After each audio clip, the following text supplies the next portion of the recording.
গত সরকার চলে যাওয়ার পর থেকে কিন্তু আপনি বলে আসছেন যে এই নির্বাচনটা খুব সহজ হবে না, যদিও নির্বাচনটা খুব সহজই হওয়ার কথা আপনার জনপ্রিয়তা, বিএনপির জনপ্রিয়তা সবকিছু মিলে। এখন আমার প্রশ্ন, নির্বাচনটা তো হয়ে গেল, এটা অনেক সহজ ছিল কিনা আপনার কাছে? আর এই প্রশ্নটার একটা ছোট্ট লেজ হলো যে এরকম যে, একটু অভয় দিলে বলি যে আপনাকে কোনো এই 200-র বেশি আসন পাওয়ার জন্য আপনাকে কোনো ইঞ্জিনিয়ারিং করতে হইলো কিনা? Thank you so much. আপনাকে ওটাতে জানাই। আপনি আমাদের জনগণকে কনভিন্স করাটাই হচ্ছে আমাদের ইঞ্জিনিয়ারিং। জনগণকে আমাদের যে ইঞ্জিনিয়ারিংটা ছিল সেটা হচ্ছে জনগণকে আমাদের পক্ষে নিয়ে আসা, সেটাতে আলহামদুলিল্লাহ আমরা সফল হয়েছি।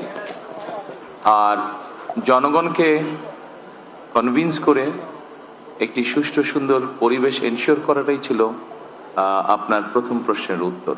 অর্থাৎ যেটা আপনি বলেছেন, যেটা আমি বলেছিলাম কঠিন হবে কিনা, অবশ্যই যে কোনো ভালো কাজ, ভালো গোল অ্যাচিভ করতে গেলে তো কষ্ট করতে হয়, কঠিন হবে।